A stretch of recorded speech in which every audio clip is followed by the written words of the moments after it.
Come see what's brewing. Come see what the good times are.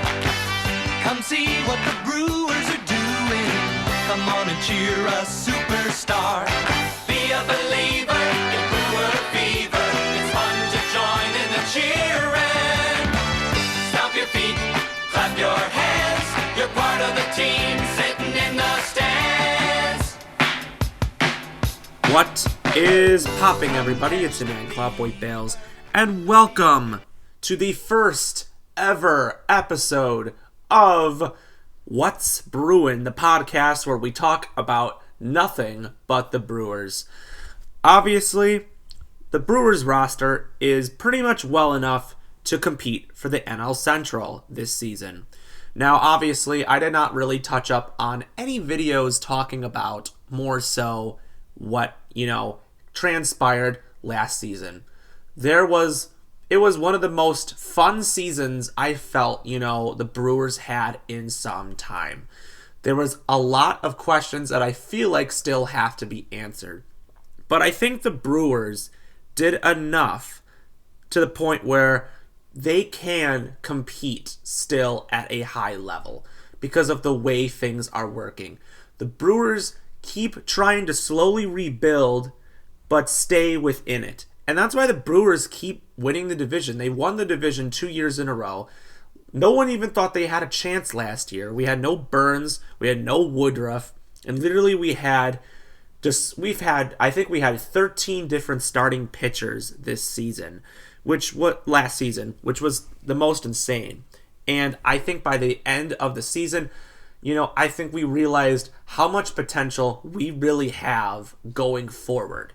Now, I obviously know that, unfortunately, a lot did happen, and we do have to overcome these things. That's the whole point. We had to overcome Corbin Burns' departure last year, and now we have two people that are obviously not going to be on this Brewers roster, and that's what's really unfortunate about it.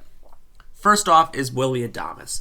Willy Adames led the team in home runs last year, and honestly, my mind had the best season out of a Milwaukee Brewers shortstop in some time. He deserves the contract he signed with the San Francisco Giants, the largest contract in the history of their organization, so congrats to him. He definitely deserved it. I believe they're getting a compensation draft pick for it, and good luck to Willy Adames. I mean, that's what's important. The only reason why I didn't want to re-sign Willy Adames, and I feel like it was important that we didn't, was because what if he really dips down to where he was 2 years ago? Even though he provided home runs, his offense was just not that good. His on-base percentage was terrible. He barely hit over 200. If he reverts to that, that could be an issue. Willy Adames, I think, turns 30 this year, so obviously he'll spend the rest of his career with the Giants, which I feel like he deserves. He gets the money, and I'm happy for him. But most importantly, the replacement for shortstop is going to be a little difficult. Now, obviously, what do they do? What should they do? Should they sign another shortstop? Ha-Seong Kim is still a free agent. It's a very decent move. Paul DeJong's still available. Those are a couple guys that you could sign for dirt cheap, and those people could do well. Also, Bryce Terang and Jory Ortiz also played shortstop, and they were supposed to be the guys that took over at shortstop. Now, with Bryce Terang's successful gold-gloved season, I just don't see the Brewers moving him to another position. I think he's sticking at second base, especially if you win a gold glove, and especially you won the platinum glove for the nation's best defender. It's going to be extremely difficult for them to really want to move. So Joey Ortiz, who is going into his second year with the team, likely will be moving to that shortstop spot, which I think is very important. With where we're at right now, looking at the entirety of the whole field, all the starters, I think right now our biggest weakness probably is third base. Shortstop and third base is dependent on it. I think they move Ortiz to shortstop. That's my opinion. I think that's where they're going to put him. I think they're just going to try to maybe they could sign a cheap option at like third base or something. Bregman is pretty much too far. I just don't think they have enough money for Alec Bregman. He could sign maybe a 1-year prove-it deal or something, but I mean, I feel like he's too good to really be at that spot. With where we're at right now, the catcher spot is set. We have William Contreras, who obviously is one of the is the best catcher in all of baseball. We have Eric Haas as a backup. You know, we lost Gary Sanchez. It wasn't really like I thought they were going to keep him around. Eric Haas did good enough to actually receive. I think it was a prove-it deal for him. He played well in his moments. He gets the backup spot. We also had Jefferson Cuero in the minors, but I feel like it's just going to be Contreras and Haas at that spot. First base, we're going to go Hoskins. Will probably be at that spot. Tyler Black, I'm hoping, gets more opportunities to play this season. They also re-signed Jake Bauers to a minor league contract in case Black is not ready, because Bauers was the backup all last season. He did decent. They signed him to a minor league contract because they're probably thinking, okay, maybe this will help. Second base will probably be Bryce Terang.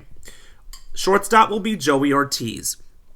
And then third base is pretty much where it might be a little difficult. You got, obviously, Oliver Dunn, Andrew Monasterio are the two guys that might fill that spot. Oliver Dunn, started the last season at third base, but obviously got a season-ending injury, so we didn't see him. Monasterio, is a great utility guy. He didn't have as great of a season as he did last year, but maybe he definitely does a lot better this season. Also, Brock Wilken. A lot of people are forgetting about our draft pick from about maybe it was a year or two ago or whatever, but he's already coming on to be a great player. So we might even see him already. But I'm not ruling him out. And then of course I'm getting to the Williams trade later. Caleb Durbin. Caleb Durbin is a guy that Pat Murphy is really high on.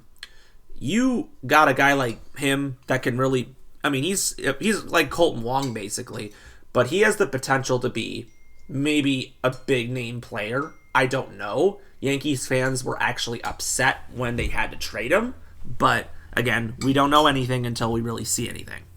Then we got our outfield. Honestly, our outfield is so stacked right now, I don't really know what to think of it. My belief is that Christian Yelich will likely be designated hitter because of this. Because of his age, it's hard to really want to keep Yelich in that situation. Regardless, the outfield will probably be young phenom Jackson Chourio. Will probably be at the left field spot. The center field spot should go to Garrett Mitchell, who I really think is going to have a big year. I think he's actually going to have like a year where he hits like 25 home runs or something like that. I don't think anyone's really thinking of Mitchell. That clutch moment in the playoffs, that game 2, that go-ahead home run, I think is going to really boost his momentum. I think he had some clutch moments. It sucked that he started his career with the Brewers getting injured, but now I feel like if he is healthy and manages to play for the full season, I think Mitchell is going to really step up. And then the right field spot is probably going to go to Sal Frelick. Now, or they could put Frelick at third. They were experimenting it in spring training. They could maybe start to think about that again if the third base spot is a void, because maybe they think about it and then they could move Chourio to right field and then Yelich could be a starter. And that could definitely help some things in the future, because you don't know. I don't know how Rhys Hoskins is going to be as a first baseman, because I guess, he wasn't the greatest season last year defensively or getting on base. Hoskins could hit some home runs, but I'm hoping maybe Hoskins really starts to has a way better season than he did last year. And then, of course, we also have Blake Perkins, who, even though he wasn't a full-time starter every single game, he provided so much defense. He provides a lot, and it's like hard to get rid of a guy that is that good. And that's what I think is really important.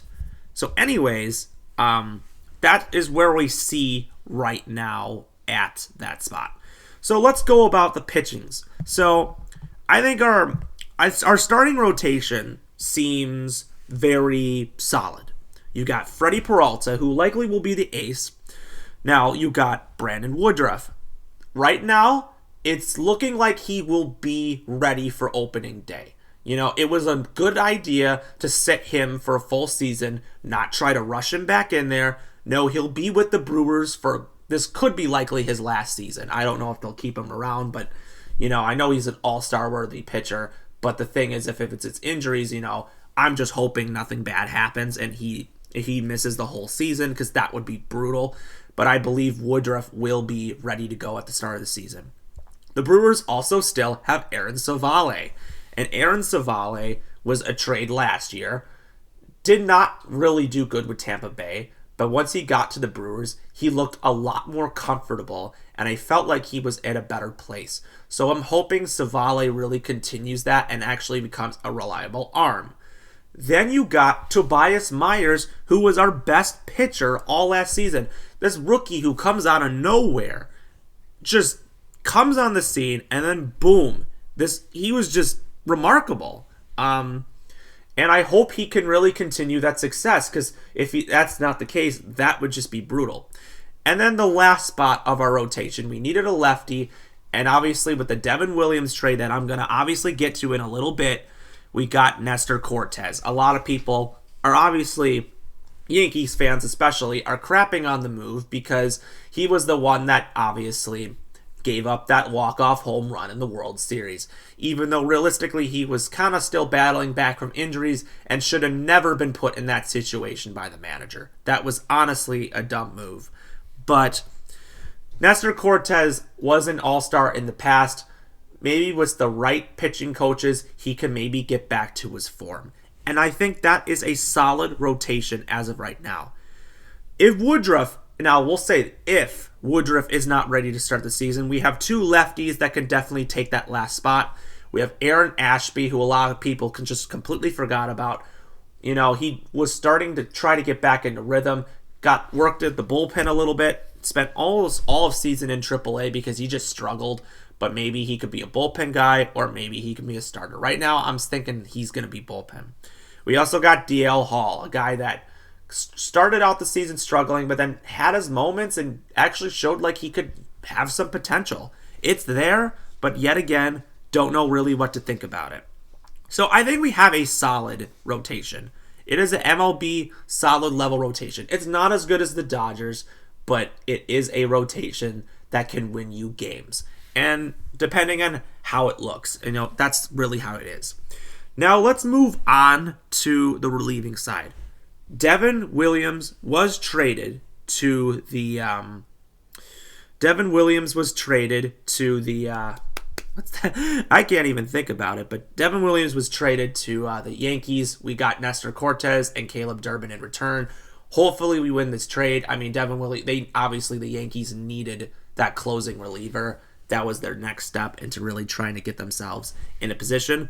But with where we're at right now, it's going to be, we have a bullpen, I think, that is good enough to really do it. I don't know. I'm not necessarily sure, but I love our bullpen. I really love it.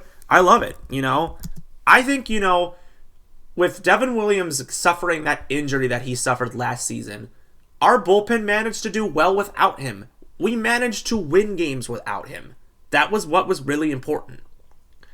And Trevor McGill, I was almost going to say Tyler, his older brother, but Trevor McGill is likely going to be the closer. Managed to get 20 saves last year.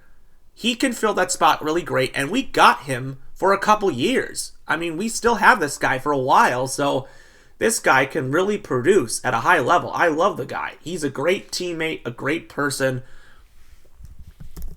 I like it. I really like it. I'm very excited for where we're at.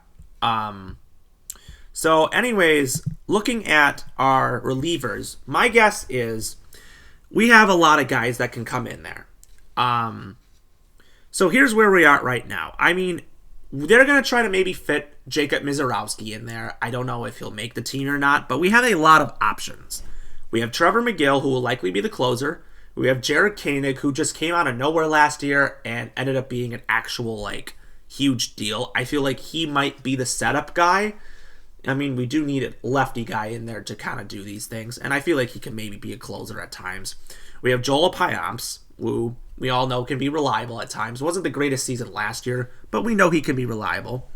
We have Brian Hudson, a guy that ended up getting the best ERA out of any reliever. I know that the team obviously had to put him down to the minors because his style of pitching was not going to work with how many lefties we had on the team.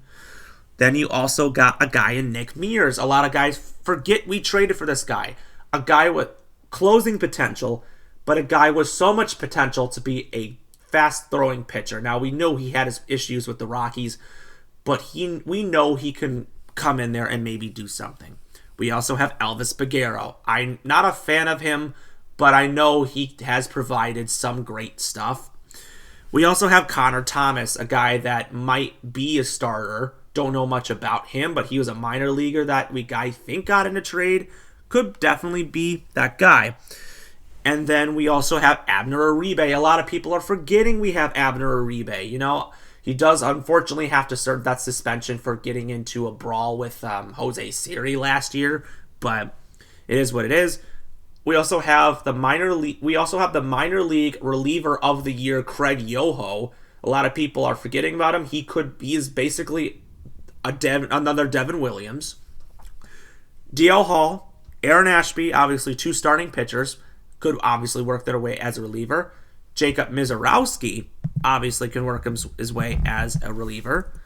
And then, there's a couple other guys like J.B. Bukauskas and then Grant Anderson, another guy that a lot of people don't really realize could be a huge name player. That is pretty huge. But I think with where we're set with our pitching and our relievers, I think that if we have leads, we're able to win these games. I mean, I'm very confident in the Brewers right now. I think that we can handle ourselves. Where our weakest spot right now is what do you do for third base? I think personally they should sign a cheap option, like a veteran, like maybe a prove-it deal type deal, I feel like Bregman is going to go somewhere else. I feel like some team has the money for him, but I feel like someone would have signed him by now. It's just very difficult that he has not been signed yet. That's the same situation that it obviously was with Rhys Hoskins.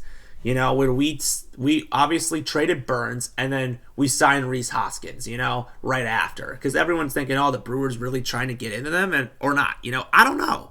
But, yeah, this is very, very interesting. So I think they should just sign maybe a third baseman like Yoan Moncada, a guy that used to be real good, but I know injuries have played. But it could be maybe a safety option because who knows if Don Monasterio aren't going to really get you anywhere. You really should get someone who has pop at that position. If the Brewers manage to sign Bregman, that would be pretty shocking. But I'm not ruling it out. I feel like someone should have signed him by now. I don't know why someone has not signed him by now. But, again, a lot to really go over. It's interesting. So last but not least, obviously, I'm going to obviously go in depth on a lot of things. The Brewers had so many accomplishments, but I think with where we're at right now, we may not have really gotten bad. Now, do I think that we're capable of winning the division? Absolutely. Do I feel like it's going to be more difficult to win the division this year? Absolutely. A lot of teams are really starting to get better. We don't know how it is. I mean, look at the Pittsburgh Pirates. There's so much hype with Paul Skeens right now. The Reds are the same with Ellie De La Cruz. They could definitely be a team that maybe takes the big leap. They fired their manager. Maybe they needed a new manager to get them up to the next level. Pirates, they have a lot of hype as well. The Cardinals are a team that is likely rebuilding as well, but they're a team that I think actually they might be how the Brewers were last year. I think the Cardinals could actually be slightly good enough, and if they were healthy and good enough, they could be a team that actually sneaks into the wild card. As of right now, I do believe the Cubs are going to win the division this year. I think last year was just a bad start, and I think maybe everything is just going to start to come into play. I think the Cubs will be a hard team to beat this year. Their rotation is very lethal. Justin Steele actually is my early prediction for Cy Young of the year. But again, if the Cubs manage to do the same exact nonsense as they did last year, where they just Counsell proves to be the fraudulent manager that he is, then the Brewers should win the division. It's clear. But right now, it's looking like I think the Brewers can make the playoffs. My guess is they'll be a wild card team this year. I think that the way that the league is coming on, I feel like the Brewers can't keep owning the division forever. Other teams are going to start to really get better because the prospects are coming in, the signings are coming in. It's going to be different. But most importantly, there's a lot to talk about. Spring training is not for another month, guys. I don't know when my next episode will be, but we'll figure that out as spring training kind of comes on. Now, do I think the Brewers could make another signing? Absolutely. Likely it would be a shortstop or a third base as like a cheap option, but a lot to happen in the future. But most importantly, there is a lot of excitement for the Brewers in the future. I know they are capable of doing a lot of things, and I'm excited to see what they can bring. So without further ado, that's my first episode. If you like what you see, subscribe below, comment with your thoughts, and as always, hopefully you guys can share out my podcast and we'll get some more viewers next time. We will see you next time. Go Brewers.